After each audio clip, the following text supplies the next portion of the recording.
I have to be honest, recently I have found myself feeling a little bit unproductive, fatigued, frustrated and unorganised, despite the fact that I've been doing lots of things that usually work. So I have put into place some new strategies that have really made a difference in helping me find my zest again, helping me get productive, get engaged with things and really enjoy the creativity of content creating again. So these are my productivity hacks that are definitely working for me.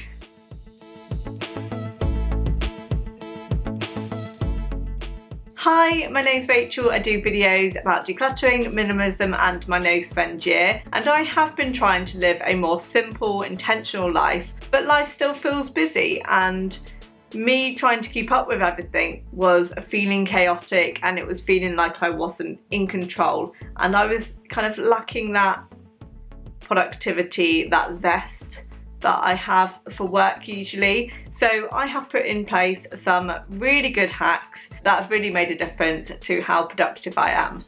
So if you're wanting to improve your productivity, you want to get further in your career, you want to reach your goals, then I have some great strategies for you that are really going to make a difference. There are 5 key strategies that we're going to look into today. First one is organisation, second is productivity apps, third is routines, 4 is document templates, and 5 is goal setting. So first up, let's talk about organisation strategies. Organisation is key to productivity. You need to have really clear, simple systems that are going to work for you, and it needs to be in a way that works with your mindset as well. You're going to need structures to manage your time, to manage your tasks and to manage your resources. The idea is that you want to streamline your workflow and reduce any excess. You really don't want to be wasting any time or any effort here. You want to streamline things so it's really simple and easy to do. So within this, you need to look at prioritizing tasks. If you're somebody that likes writing to-do lists, I wouldn't get in the habit of writing everything on your to-do list.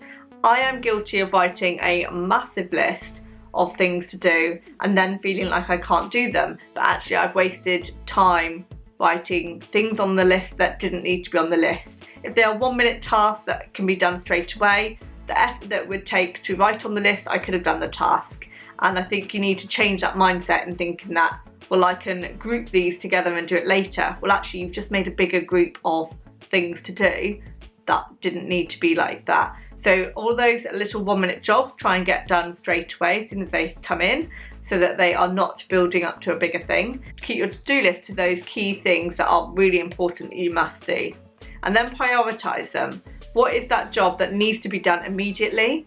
What job needs to be done today and what job could be done later, so that you've got that order of time constraints sorted so that you can prioritise the most urgent. Time blocking is a really great way to organise your time. It really has made a difference when I block out a certain amount of time for a certain category of things. So if I know that every Thursday I will always spend a little bit of time cleaning, or I spend a little bit of time creating future posts, I know that those things are like automatic, they're going to happen because I've allocated that time, and it helps me to then forward plan and know, well, actually that day is pretty busy for me. I don't have capacity then, but I do have capacity on Friday, and that means that I can schedule it in for Friday and know that I have put it within my working week, rather than trying to squeeze it in, not being able to do it, creating a stress because you haven't done it and then feeling guilty that you haven't done it, and then trying to add it somewhere next week because you haven't really utilised your time properly. It just means that you are going to cover the things that you want to cover because you have blocked out specific time for that.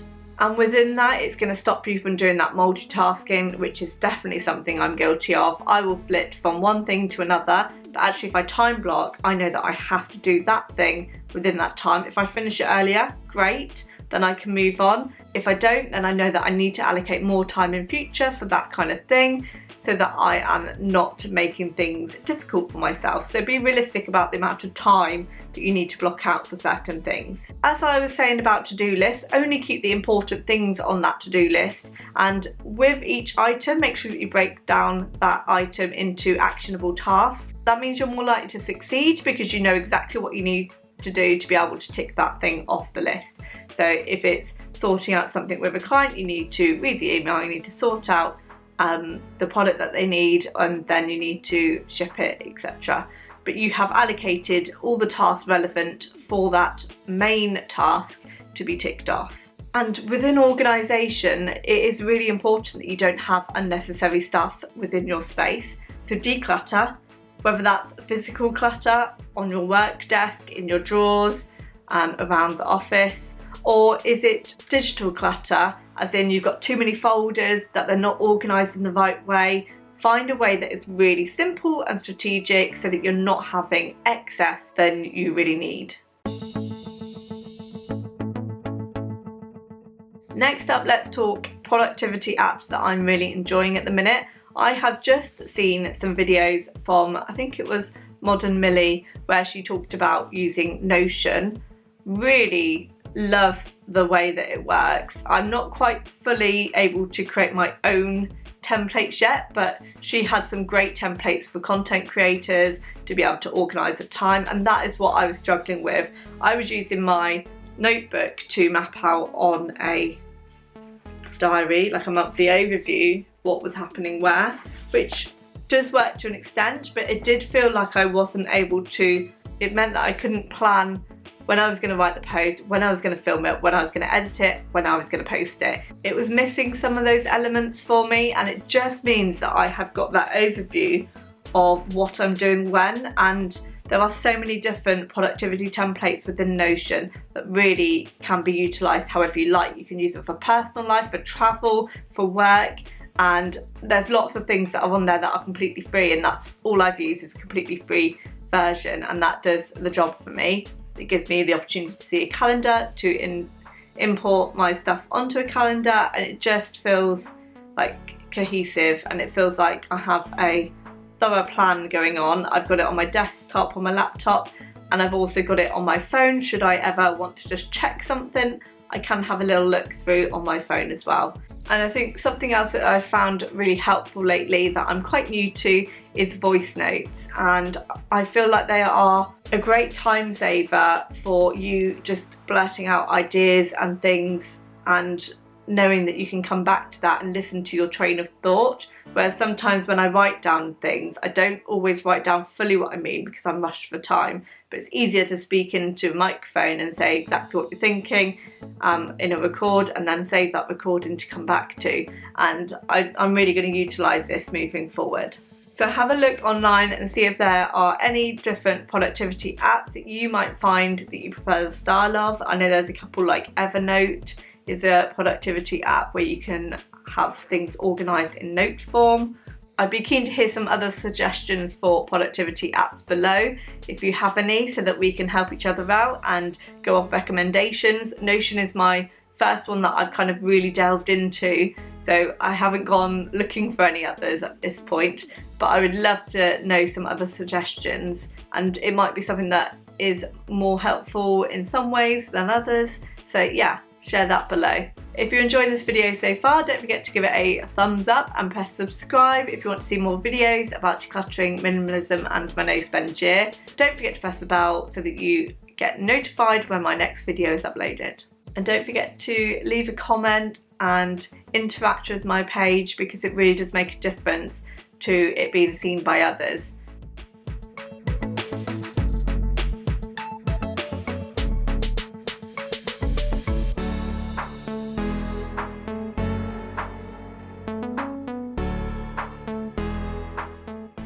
My next tip is to have some really good routines. This makes decision making much easier because you are not having to make decisions about certain things because you've embedded them in a set routine.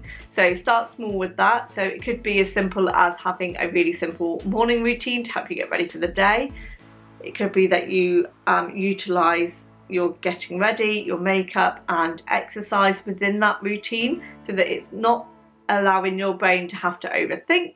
It just means that you've got that freedom then for thinking when you really need it rather than overthinking. And that's something that I've had to really work on with having chronic fatigue, is that actually anytime I think about things, it's another bit of energy really zapped. A mental cognitive load can really zap energy for me. So for me, I just need to make sure that my routine is really easy and automated so that I don't have to think about those things. So like I say, start small. You can start with a couple of things that are set in your routine, embed that every day, and then you can slowly start to build on that routine. So you could then add in some exercise, add in some reading, or add in some conversation, etc. Whatever you feel is important for your routine, build it up slowly. And then be consistent with that. Do it every single day so that it is embedded.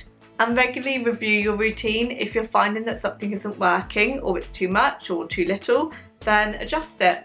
Review it regularly, adjust it to your needs. You might have a different routine in the summer than what you do in the winter. It might be that you have more sleep in the winter and a shorter routine, or it might be that you have a long routine in the summer because you want to have extra exercise and it's lighter, so you feel like you're more energized overall. So decide what works for you when, and keep regularly assessing and adjusting. Right, one thing I've really enjoyed lately is creating templates for documents. This has really helped with my content creating by having some key templates with some tick boxes at the top so that I can remember to do all the things, and it is really helping me to focus in and plan for everything that I need to do, so that I'm thinking about those posts that I need to do in connection to videos, so that it's allowing me to have a full process with each kind of content creation piece. Templates for documents are really great, so you can do those in Word. You just create what you want as your first one, save it as a template, and then when you open a new document, open new from template, and then that structure is already there. You're just building on it and adding to it, saving you having to recreate or reinvent the wheel every time you are doing a certain piece of work. You can do this with email templates. That's a great way of having your signature, etc. all at the bottom, and having set templates for different types of responses to things. It can help you to automate then responses when people send inquiries. Think about how templates can really be strategically used within your business or within your daily life. This would work really well for meeting agendas, having a set list that you would work through. If you create that as a template, you know that you're just adding to that bare bones of an agenda, so that you are not missing anything key, but adding to it as well. And my last tip is to look at goal setting. One thing that works really well is having SMART targets. They need to be small, measurable, achievable, relevant, and time bound.